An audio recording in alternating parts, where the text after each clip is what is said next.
I really should rename those to, I don't know, life update, because I have no skincare to show you.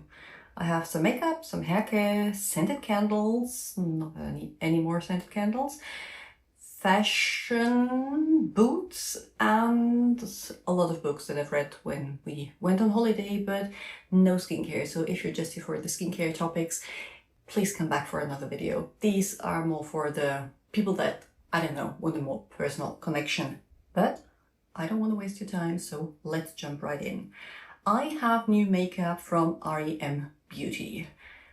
I know I got some stuff from them last month and I have not had time to play with them enough to give you like a verdict, because I only took things that I knew would work with me on holiday, limited packing space and all that.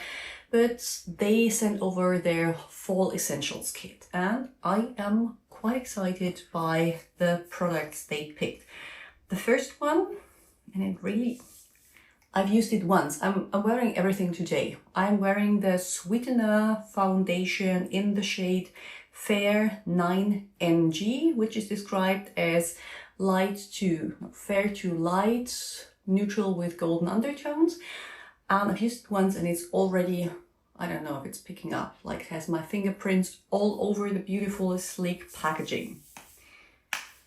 But that aside, it is described as a hydrating, medium, buildable foundation that feels lightweight, and I can attest that it feels lightweight. But if that is medium coverage, I did a like very thin layer with a beauty blender and I found it quite intense in coverage. So yeah, let's see how it wears. Hydrating, still too early to see, but they have a lot of color options. So I will report back and then you can see if there is a color that you like. The second is one of their Starlit Lustrous liquid eyeshadows. And this one, I guess I need reading glasses. I don't know how anyone is supposed to read that. It is called Siren and it's described as a warm duochrome pink. What I am wearing on my eyes now is 3 layers, because even though, I don't know, the videos I have seen is that they are quite opaque, 1 layer for me just leaves glitter. And I need to experiment a little more with these because I'm not sure how the best way to apply them is, but yeah. This is this warm pink, which is not a color I would have picked for myself, but I think I can pull it off if I pair it with black liner. Otherwise, I would probably just look as if I had cried my eyes out. Another one I have not tried before, and again with this shiny prone to fingerprint packaging. This is one of their lip and blush sticks, and I'm wearing it on my cheeks as well as underneath the lip gloss that I'm going to show you on my lips. And it is called Front Row Center. It's like a warm terracotta and I love it because on my cheeks it blends easily and just gives a hint of color, nothing too in your face. On my lips I think it leans a little orange for me, but I like it paired with the gloss on top. This is this one and it is called Hocus Cocoa, which is a great name for fall.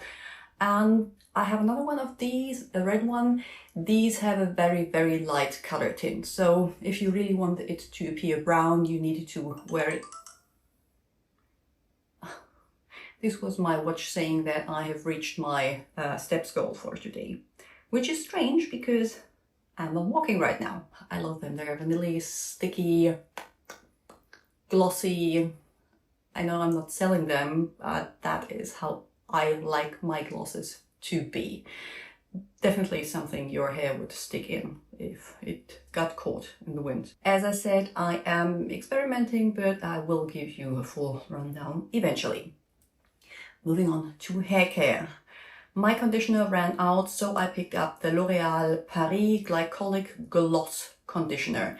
I have the rinse that is one of the very long products on my to review list. I have not tested it properly, so I can't tell you if it does anything. Like the rinse that you do after washing for extra shine, and decided to pick up the corresponding gloss. Have used it once, so can't really comment on any extra shine or conditioning properties. And that is actually the reason why there is no skincare, because I just can't justify to buy more, because there's so much I still need to review and my drawers are overflowing, and I just have that one face. Leaving the beauty stuff, going on to more lifestyle-y things. Another thing I do not need any more of is scented candles, but I love them. And when we were in Canada, I stumbled upon a Bath and Body Works store, which we don't have here in Germany, and they had a Disney villain collection, and the first thing I saw was this Maleficent candle, and I just had to have it. It's beautiful. It has this, I don't know if the camera will pick it up, like this changing image in this beautiful, beautiful lid. I have a drawer full of scented candles because I rarely burn them. Usually I just keep them in my office, and leaving them open is enough to fill the whole office space with their scent, because I like to be respectful of the people that I live here with, and my husband, for example, doesn't want scented anything, so I don't like strong scents personally anyway. They give me headaches, and I don't want it to leave my office space and go everywhere in the house. So I don't know if I will ever go through them, but this one is one that I picked up mostly because of packaging, and they had a sale going on, like buy 3 get whatever discount. Apparently they always have. So I bought another one, and again this one was because it's fall and Halloween is coming up, and it is called Vampire Blood. Isn't that a beautiful lid? And I think that will just look beautiful next to my desk. Is also a scent that I like. I admit I bought these two mainly because of the packaging, because of how they look, and second because of the scent. I would not have bought them if the scent was yucky, but yeah, mainly because of the looks.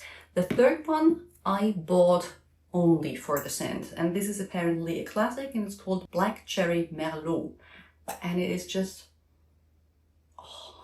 it's the right kind of sweet with the right kind of dark, like velvet, leather.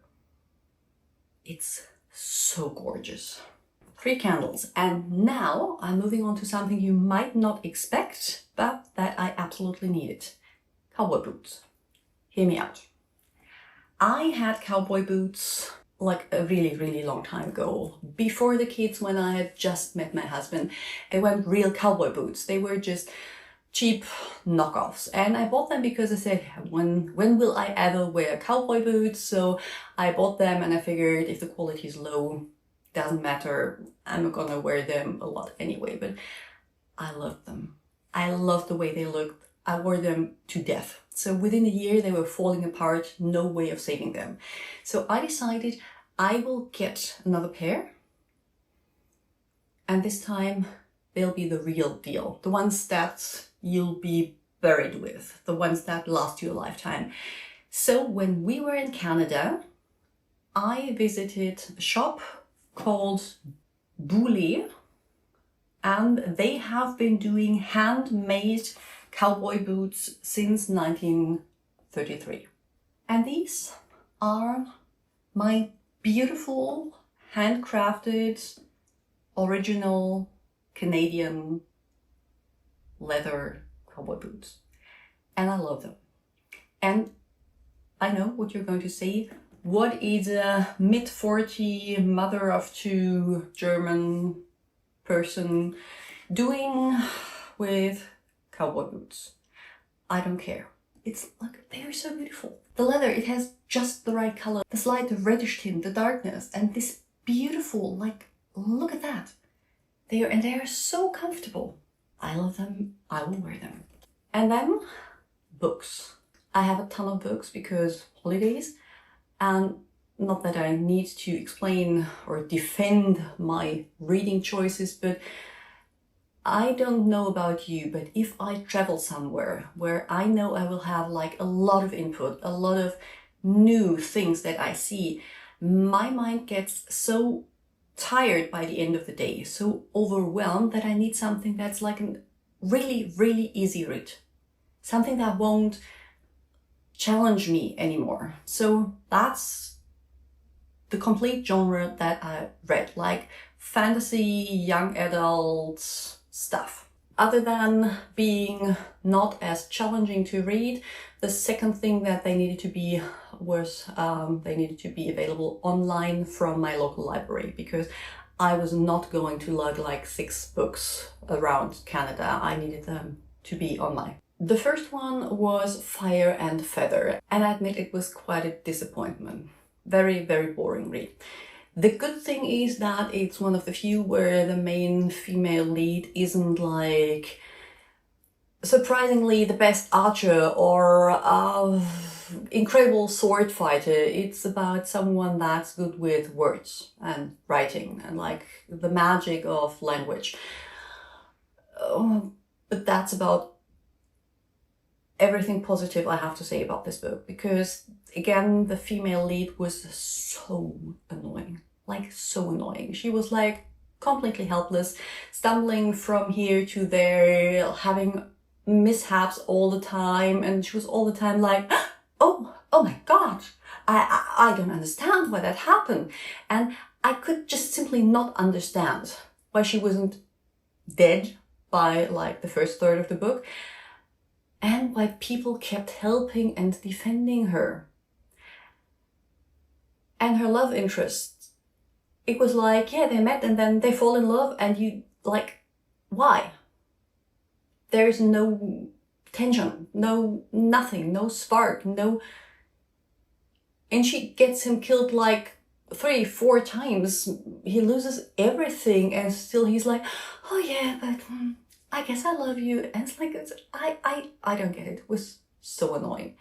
The good thing is it was just a 1 book series, not one in a series of other books, because I don't know if I would have had it in me to read a second, and I hate leaving things unfinished. So yeah, do not recommend. The next one is The Stolen Heir from Holly Black, and this is part of her Elvenheim series, and I loved it because it's like, it was completely different. The characters were like strange and edgy and not really relatable, but still relatable in a strange and twisted way. And things weren't like black and whites or like beautiful and good and evil and ugly. It was a fascinating read. And it is the first of 3.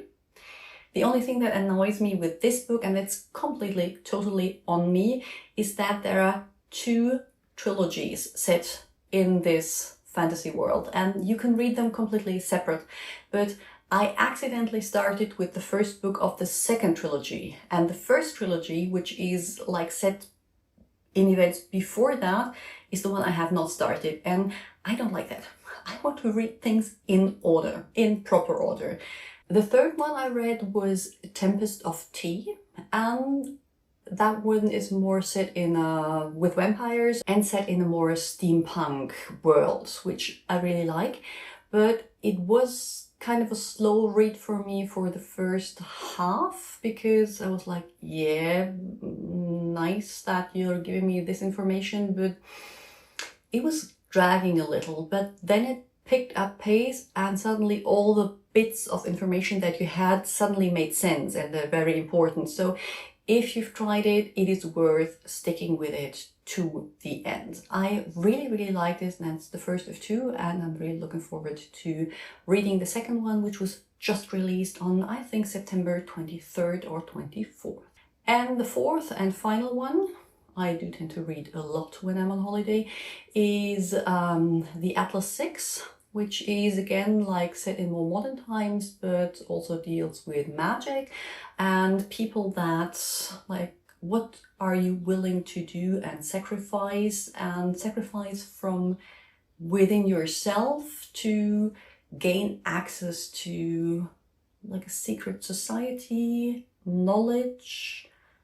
It's very, very interesting, and I have not made my mind up completely about the characters, which is something that I like, because they're not, yeah, that's the good one and that's the bad one and that's the bad one that will turn good, but it's more like you like them but you don't like them, and you kind of understand them, but there's something, it leaves a lot of questions open, and there are follow-up books that I am looking forward to reading. And then Netflix, I watched like 2 different parts of documentaries, one on the flight to Vancouver and one on the flight back from Vancouver. And this is the Netflix docu-series African Queens. The first one is Queen Jinga, and I admit that it is a part of colonialism and history that I do not remember being taught in school, and she's a person that I have never ever heard of, despite her great influence on the African continent. So it was very, very interesting for me. And the second one was about Cleopatra, which obviously I had heard of. I think I even did a report on when I was back in school, but told from an angle that I didn't know either. And I'm by no means a historian. I had history in school and read a little bit here and there. But that was, again, very interesting and gave me a lot more insight in someone that I thought I knew a lot about already. That was obviously not everything that there was to know. We also went to Canada, and that was amazing, but to be respectful of your time, I will not touch on that now. I've shared a lot on my Instagram and have a ton of clips that might make it into a vlog or not. I don't know if anyone wants to see that anyway. And that's that. Please tell me what is new in your life. Doesn't have to be skincare. I'm really interested in the other things you have to tell me, and I'll see you soon.